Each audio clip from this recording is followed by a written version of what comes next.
Assalamualaikum warahmatullahi wabarakatuh. Hi, my name is Nabila Indah Nuraini. My last number is 0037. I want to present my paper with the title English Learning Strategies in Class 12 Online Learning at SMAN 1 Salem. Here are the table of contents. The first is abstract, second is introduction, and the third is theoretical review. The fourth is research methodology. The fifth is result and discussion, and the last is conclusion. Let's move to the first material, abstract. In the conditions of COVID-19, learning in almost all schools is carried out online. This, of course, forces students to need tools such as cell phones or even laptops. Students must have a good signal to participate in online learning. Schools where there are students from remote areas are quite difficult to understand the situation because some do not have cell phones and good signals to access them. Therefore, the author conducted interviews with one of the teacher and several students to find out the situation in the online learning. All the difficulties and challenges of learning from the SMAN 1 Salem have a solution.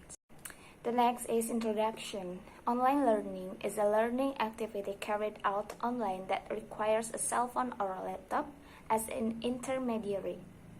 Online learning can simply be interpreted as a system of learning activities carried out without going through face-to-face directly but through the internet network. This term is increasingly popular during the COVID-19 pandemic as a solution toward government policies that prohibit activities or activities with large numbers of people. In Indonesia, online learning begins with government policies requiring social distancing or restrictions on social interaction to prevent the spread of COVID-19 virus.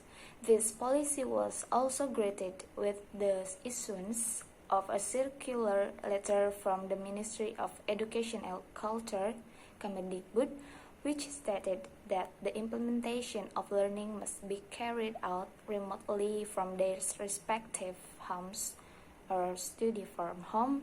On this occasion, the author will describe the results of interviews that have been conducted with an English teacher and 5 students. The second material is theoretical review. The first point is definition of online learning. Online learning as an activity that is carried out indirectly or through a network. Online learning activities are carried out through various spatial communication platforms that allow proper learning activities in the classroom to be carried out, such as Google Classroom, Google Meet, Zoom, and so on. Through this platform, interaction between teachers and students can run. Subject matter to exams or tests can be carried out. The existence of online learning shows us how important teaching and learning activities are to continue to be carried out, even though it is not possible to meet in person.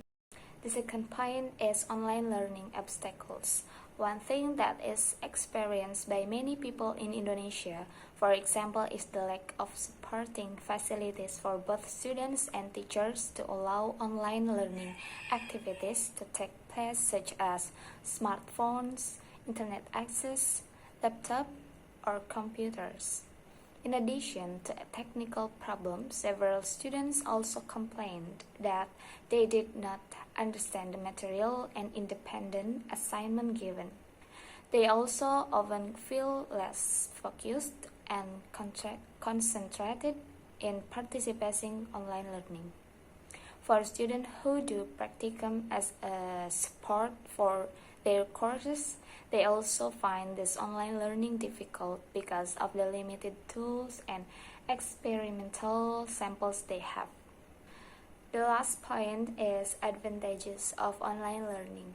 The first advantage that online learning offers is that it's practical. This seems to be something obvious. The application of online learning methods allows interaction between teachers and students without having to meet face-to-face in a formal classroom so that it can be done anywhere. The second advantage is flexibility, especially in terms of time. Flexibility allows both teachers and students not to be so tight of time bound or by predetermined schedules. Without a strict schedules, we can often find some classes even delivering learning materials at night. In addition to time, the efficiency offered in online learning is efficiency in terms of energy as well as cost. Energy efficiency looks at teachers and students do not need to spend their energy to travel to school to carry out teacher and learning activities. Cost efficiency is related to the use of paper or books that are rarely used, as well as costs for reviewing visuals, as well as other costs such as lunch money and so on. The third material is research methodology. The first point is research design. The purpose of this study is to explore the process of online learning activities by observing classroom situations and interviewing teachers and students from Semansa to Salem. This research employed a qualitative approach.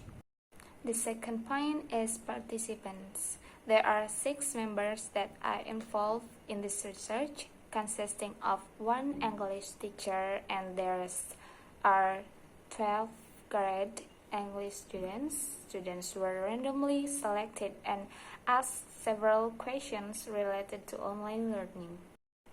The third point is instrument and procedures of data collection. The instrument used to collect data is an interview guide. Interviews with English teachers were conducted face-to-face and online with 5 students. The face-to-face interviews last approximately 11 minutes and were digitally recorded. Interviews began with small talk about the participant studies. According to Cohen, 2012, this is to make participants feel more comfortable. Then the online interview is carried out via WhatsApp chat and has been saved via image screenshots. Both interviews are in full Indonesian. The fifth material is result and discussion. 1 out of 5 students interviewed had difficulties signaling when carrying out online learning activities. The rest had no difficulty when asked about complaints from conducting online learning activities. Regarding the complaint of one of the 12 grades, the author conducted an interview with an English teacher at Semansa to Salem, where the school is located in the middle of the forest. You could say that most of the students live in the hinterland, which has trouble signaling. The complaint has been answered in face-to-face interviews. The quote is as follows. For students who did not attend the meeting, the first thing I previously informed in the Google Classroom was to fill in the absences so that the notification to enter the Google meeting was there. I also shared the materials with the assignments that had to be submitted. So when the child really can't join this meeting, I also informed the WA group, class group, or WhatsApp subject. As for the views and assignments, I could not possibly give 1 day to collect it. Sometimes I take 2 days or 3 days. The important thing is that students try to do and try to learn because we don't know the position at the time. There is a quota or not, there is a signal or not, we don't know. If possible, I set the number of days for the collection. They have an effort or intention to find a strong signal to send assignment. Still, in this case, I ask for assignment even though the collection is late or not all on schedule. The last material is conclusions. The strategy carried out by the Semansa to Salem teacher is very effective in overcoming the complaints or difficulties experienced by students. Online learning has its its own strengths and advantages for both teacher and students. That's all from me. Thank you. Wassalamualaikum warahmatullahi wabarakatuh.